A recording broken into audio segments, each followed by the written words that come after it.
Halo sobatku, selamat datang di channel Sobat Movie. Tempatnya review film paling asik dan menarik buat sobatku semua. Yang baru gabung, silahkan klik tombol subscribe ya dan nyalakan loncengnya, supaya kalian tidak ketinggalan film-film seru yang Mimin upload. Oke, gak usah berlama-lama lagi, langsung aja kita ke reviewnya. Gasken sob.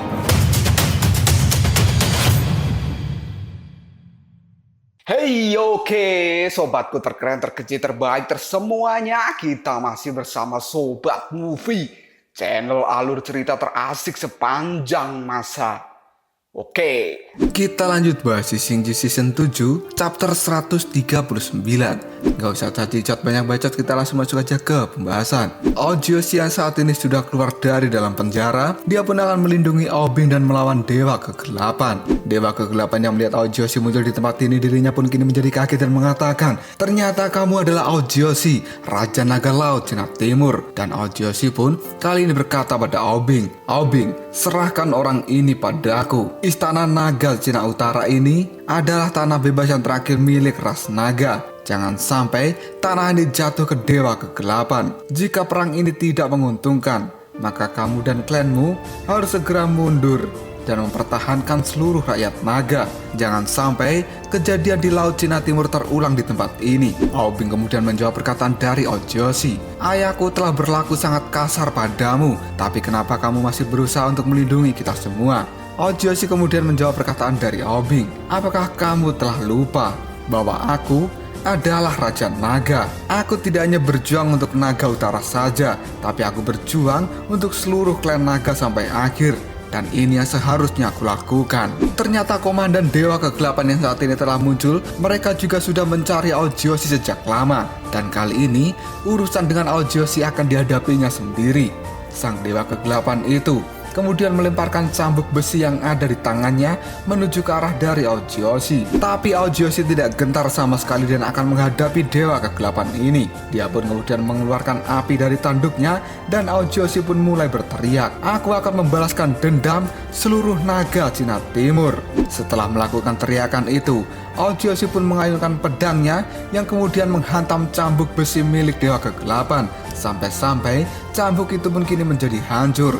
Dan Dewa Kegelapan itu pun kaget, merasa tidak percaya bahwa cambuknya akan bisa mudah dihancurkan oleh Aoyushi pada saat ini. Tidak hanya itu saja, Aoyushi kemudian menyerang dengan membabi buta pada komandan Dewa Kegelapan itu. Hal ini membuat sang Dewa Kegelapan menjadi sangat ketakutan dengan kekuatan dari Aoyushi yang sebenarnya. Bahkan Aobing saat ini hanya bisa terdiam melihat Aoyushi turun ke dalam peperangan dengan mata yang buta, tapi kekuatannya tidak berkurang sama sekali. Salah satu seorang prajurit naga ini berlari dan memanggil nama Aobing. Dia pun kemudian memberikan laporan bahwa raksasa telah berhasil melintasi tembok kota satu persatu. Dan pada saat ini juga masih belum ada tanda-tanda dari Raja Naga Cina Utara. Apakah dia benar-benar sudah tewas atau belum? Aobing kemudian berkata pada prajurit itu untuk segera menghentikan para manusia raksasa agar tidak bisa masuk ke dalam istana. Dan bahkan jika keadaan benar-benar terpuruk, Aobing memberikan perintah untuk seluruh prajurit meninggalkan tempat ini. Dan benar saja, para manusia raksasa kali ini telah memaksa untuk bisa memasuki istana kerajaan. Tapi di sana ada banyak prajurit naga yang sedang menghadang para manusia raksasa ini. Tapi para manusia raksasa, mereka semakin brutal dan membabi buta. Dan para prajurit naga juga tidak ingin membiarkan para manusia raksasa ini masuk ke dalam istana seenaknya. Seluruh para manusia raksasa yang telah berhasil memanjat dinding yang tinggi, mereka pun kali ini mengamuk di tempat itu. Dan Raja Naga Cina Selatan kali ini berteriak, hei Naga Cina Utara, kalian terlihat sangat malang. Dan sekarang apa yang ingin kalian lakukan? Bahwa saat ini lawan yang mereka hadapi sangat kuat dan tidak ada gunanya untuk melawan. Maka mereka harus segera menyerah dan menjadi bagian dari alam naga surgawi, teriak Raja Naga Cina Selatan. Sang Raja Naga Cina Selatan juga mengatakan, jika Naga Cina Utara bergabung dengan alam naga surgawi, maka mereka akan diberikan kemakmuran dan juga kekayaan, dan mereka akan hidup bahagia di masa depan. Raja Naga Cina Selatan menyuruh seluruh naga Cina Utara untuk percaya pada dirinya, karena kata-katanya ini adalah janji yang diucapkan oleh seluruh Dewa Kegelapan. Dan para Dewa Kegelapan itu tidak akan pernah mengingkari janjinya menurut Raja Naga Cina Selatan. Obing yang masih berusaha melawan Dewa Kegelapan itu kemudian dia menjawabnya bahwa semua yang dikatakan oleh Raja Naga Cina Selatan adalah sebuah omong kosong. Obing juga berkata, apakah kamu pikir kami cukup bodoh untuk percaya denganmu? Kebenaran dari alam naga surgawi semuanya adalah sebuah kebohongan. Raja Naga Cina Selatan kemudian berkata, kamu jangan percaya pada semua berita buruk tentang alam naga surgawi, karena itu tidak benar. Lihatlah diriku. Sekarang hidupku jauh lebih baik karena aku menyerah pada Dewa Kegelapan. Dan tiba-tiba saja seseorang pun kali ini muncul di atas dinding, kemudian memanggil nama Raja Naga Cina Selatan. Hal ini membuat sang Raja Naga menjadi terkejut karena yang muncul dan memanggil dirinya itu ternyata adalah Monasue. Monasue kemudian berkata pada Raja Naga Cina Selatan, apakah kamu merasa puas dengan situasi pada saat ini? Sang Raja Naga Cina Selatan yang melihat Monasue, dia pun kemudian turun dari tubuh manusia raksasa dan dia mengatakan, Monasue, akhirnya aku melihatmu. Selama bertahun-tahun, yang aku pikirkan hanyalah dirimu. Monasue pun menjawab perkataan dari Raja Naga Cina Selatan. Kamu sekarang telah menjadi pelayan dari Dewa Kegelapan. Dan kamu telah memojokkan seluruh klan naga. Aku sangat kecewa dengan dirimu. Raja Naga Cina Selatan mengatakan bahwa ini semua dilakukan olehnya untuk Monasue. Monasue kemudian bertanya, Raja Cina Selatan, apakah kamu yang telah membunuh Raja Naga Cina Timur? Sambil memejamkan matanya, Raja Naga Cina Selatan pun kemudian berkata jujur bahwa memang dirinya yang telah membunuh Raja Naga Tua itu. Cerita kemudian dibawa flashback pada masa lalu. Pada saat itu, Raja Naga Cina Utara, Raja Naga Cina Selatan, dan juga Raja Naga Cina Timur semuanya terpesona oleh kecantikan dari Monasue. Tapi di masa mudanya, Monasue tidak pernah memilih Raja Naga Cina Selatan. Dan pada akhirnya, Monasue malah memilih menikah dengan Raja Naga Laut Cina Timur.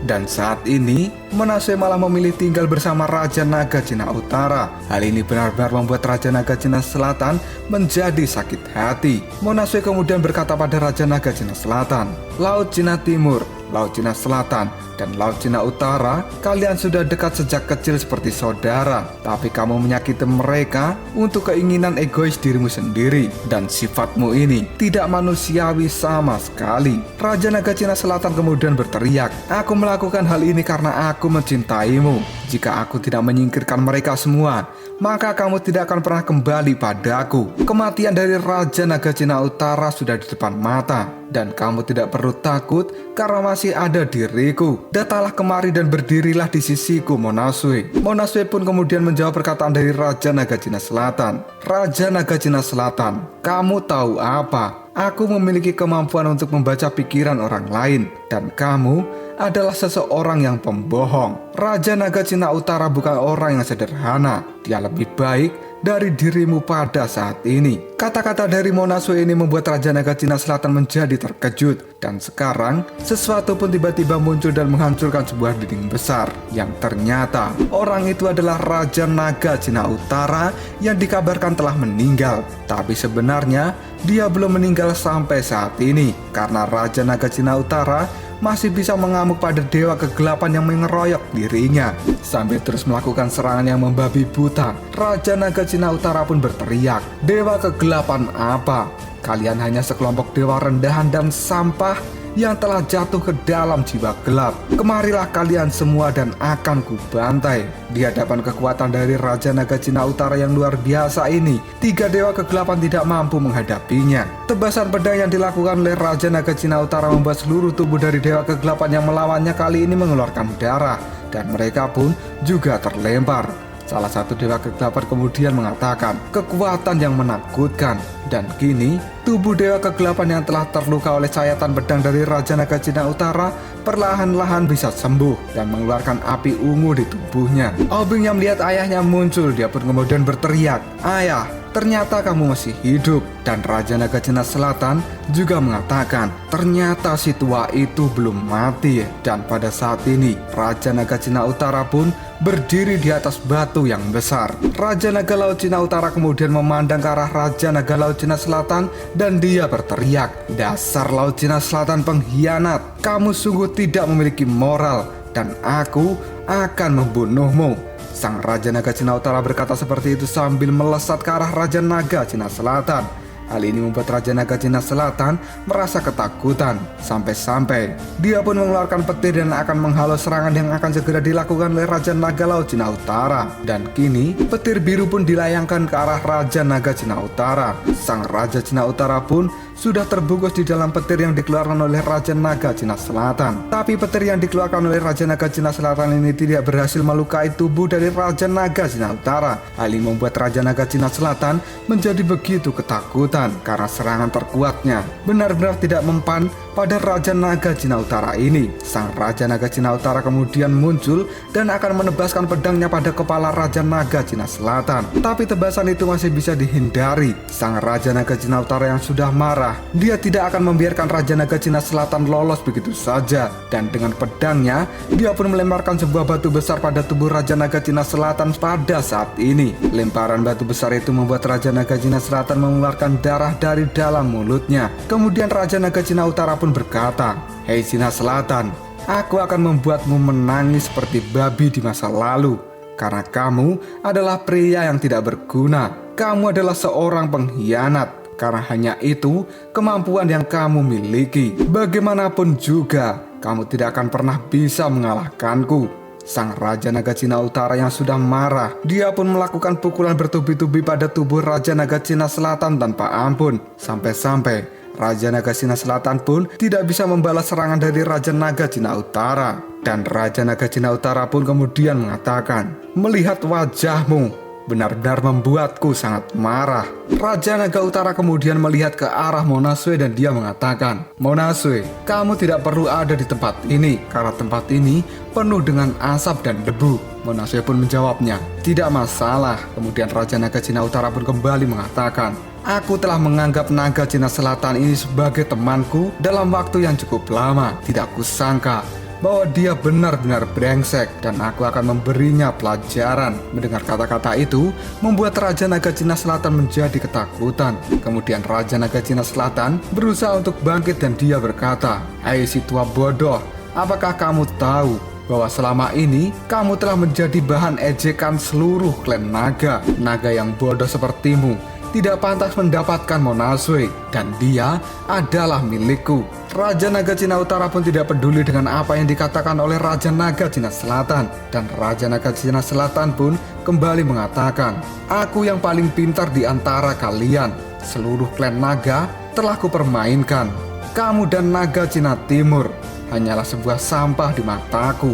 Kata-kata ini membuat Raja Naga Cina Utara tertawa terbahak-bahak. Kemudian Naga Cina Utara pun berkata, "Kamu terlalu egois dan memikirkan diri sendiri. Monasue adalah naga yang sempurna dan tidak ada yang pantas mendapatkannya. Tapi aku sangat beruntung karena dia telah memilihku yang kamu anggap sebagai naga yang bodoh ini." Monasue yang mendengar perkataan dari Raja Naga Cina Utara pun kemudian mengucapkan terima kasih. Hal ini membuat Raja Naga Cina Utara terkejut.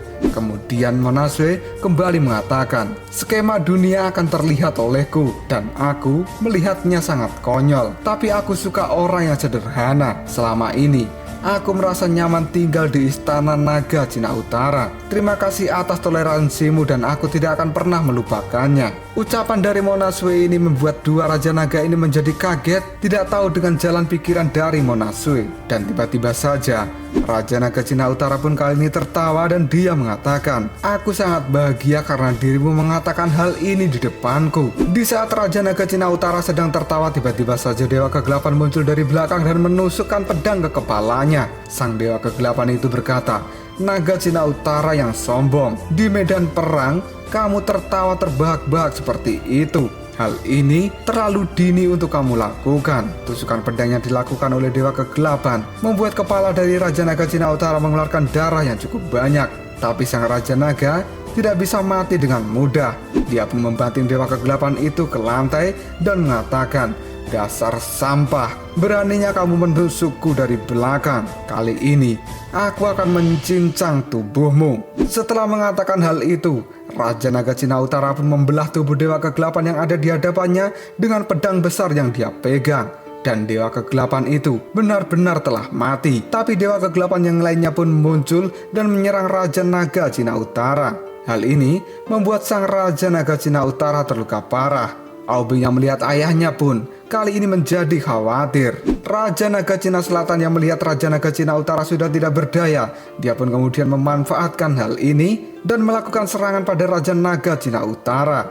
Sambil memegang kepala dari Raja Naga Cina Utara, Raja Naga Cina Selatan pun berkata, "Kamu adalah teman yang kuanggap baik, dan kamu juga kakak yang kuanggap baik, dan ini adalah hadiah terakhir dariku untuk dirimu." Setelah berkata seperti itu, Raja Naga Cina Selatan melakukan sambaran petir pada kepala Raja Naga Cina Utara.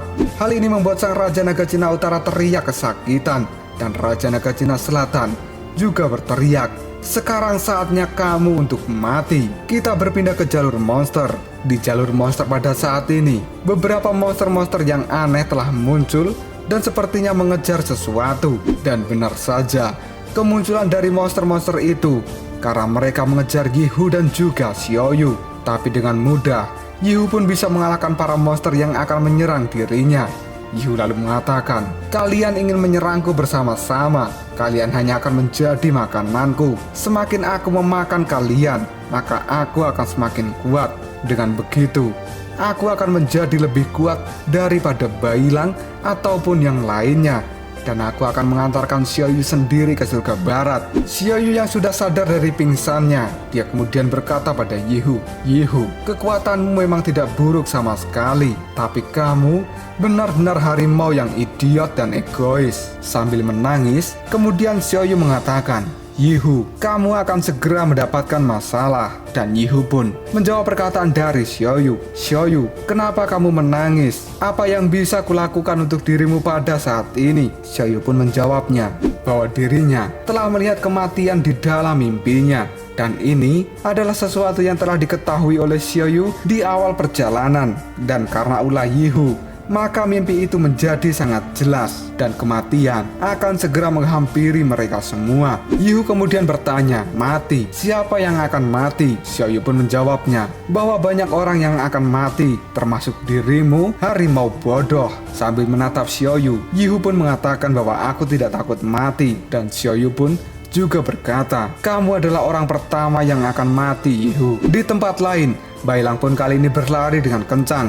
Begitu juga dengan Biksu Tong, Subaji, Shao Jing, dan juga Sun Wukong. Mereka semua saat ini sedang berusaha untuk menemukan Xiaoyu dan menyelamatkannya. Yihu pun kemudian mendekat pada Xiaoyu dan dia berkata, "Xiaoyu, aku telah membuktikan bahwa aku bisa melindungi dirimu tanpa stang sancang dan juga yang lainnya. Lalu di mana masalahnya?" Xiaoyu pun menjawab, "Masalahnya adalah aku tidak menginginkan perlindungan dari dirimu. Apakah kamu masih tidak mengerti?" Yihu lalu bertanya kembali, "Apakah kau membenciku, Xiaoyu?" Xiaoyu pun menjawabnya, "Tidak, aku tidak membencimu, tapi aku bersedih untukmu. Kamu saat ini telah terlalu banyak melakukan pembunuhan. Meskipun yang kamu bunuh itu adalah monster, tapi kamu juga memakannya. Dan kamu telah mengumpulkan karma buruk untuk dirimu sendiri dengan melakukan hal ini. Awalnya aku pernah ingin membersihkan karma pada dirimu, tapi sayangnya sekarang dirimu telah sampai pada titik yang tidak bisa kembali. Tindakan yang kamu lakukan saat ini, kamu akan segera mendapatkan hasilnya di masa depan, dan kamu akan mati." Sambil tersenyum, Yihu pun menjawabnya, "Tidak, untuk saat ini aku akan baik-baik saja." Tiba-tiba saja seorang monster raksasa muncul di belakang Yihu dan menginginkan Xiaoyu. Monster bermata 5 itu pun kemudian mengatakan, "Di tempat ini ada harta yang sangat langka, dan aku akan merebutnya darimu, harimau." Sambil akan melawan monster itu, Yihu kemudian berkata pada Xiaoyu, "Xiaoyu, pada titik ini kita tidak bisa berhenti, dan aku akan melanjutkannya. Aku akan menyingkirkan semua orang yang menghalangi jalanku. Lalu apakah yang akan terjadi selanjutnya? Karma apa yang akan didapatkan oleh Yihu dengan perbuatannya saat ini?" Jika kalian penasaran, tunggu aja jawabannya di next video. Kopral out. Tetap stay di channel Sobat Movie dan jangan lupa klik subscribe, like, dan share ke teman-temanmu agar channel ini dapat berkembang dan menghibur kalian semua. See you next tomorrow. Bye-bye.